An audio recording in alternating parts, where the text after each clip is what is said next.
There was once a couple who had long in vain wished for a child. At length the woman hoped that God was about to grant her desire. They had a little window at the back of their house from which a splendid garden could be seen, which was full of beautiful flowers and herbs. It was, however, surrounded by a high wall, and no one dared to go into it because it belonged to an enchantress, who had great power and was dreaded by all the world. One day the woman was standing by this window and looking down into the garden, when she saw a bed which was planted with the most beautiful rampion, Rapunzel, and it looked so fresh and green that she longed for it, and had the greatest desire to eat some. This desire increased every day, and as she knew that she could not get any of it, she quite pined away, and began to look pale and miserable. Her husband was alarmed, and asked, "What makes you sad, dear wife?" "Ah," she replied, "if I can't eat some of the rampion, which is in the garden behind our house, I shall die." The man, who loved her, thought, "Sooner than let your wife die, bring her some of the rampion yourself, let it cost what it will." At twilight, he clambered down over the wall into the garden of the enchantress, hastily clutched a handful of rampion, and took it to his wife. She at once made herself a salad of it, and ate it greedily. It tasted so good to her, so very good, that the next day she longed for it 3 times as much as before. If he was to have any rest, her husband must once more descend into the garden. In the gloom of evening, therefore, he let himself down again. But when he had clambered down the wall he was terribly afraid, for he saw the enchantress standing before him. "How dare you," said she with angry look, "descend into my garden and steal my rampion like a thief? You shall suffer for it." He answered, "Let mercy take the place of justice. I only made up my mind to do it out of necessity. My wife saw your rampion from the window, and felt such a longing for it that she would have died if she had not got some to eat." Then the enchantress allowed her anger to be softened, and said to him, "If the case be as you say, I will allow you to take away with you as much rampion as you will, only I make one condition.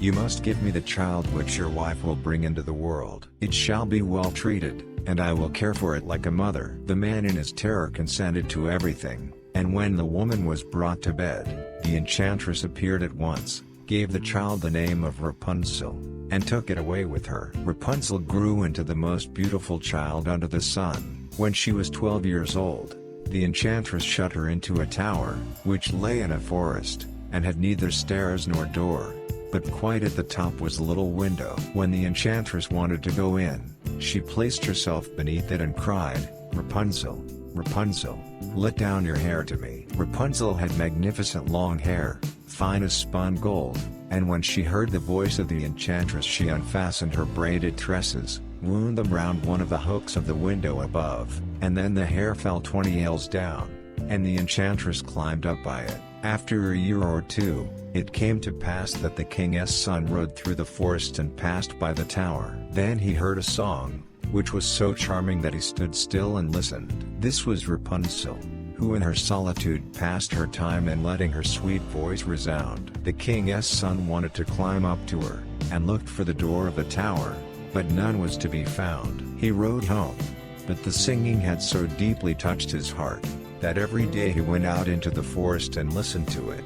Once when he was thus standing behind a tree, he saw that an enchantress came there, and he heard how she cried, "If that is the ladder by which one mounts, I too will try my fortune," thought he, and the next day when it began to grow dark, he went to the tower and cried, "Rapunzel, Rapunzel, let down your hair." Immediately the hair fell down and the king's son climbed up. At first Rapunzel was terribly frightened when a man, such as her eyes had never yet beheld, came to her, but the king's son began to talk to her quite like a friend, and told her that his heart had been so stirred that it had let him have no rest, and he had been forced to see her. Then Rapunzel lost her fear, and when he asked her if she would take him for her husband, and she saw that he was young and handsome, she thought, "He will love me more than old Dame Gothic does." And she said yes, and laid her hand in his. She said, "I will willingly go away with you, but I do not know how to get down.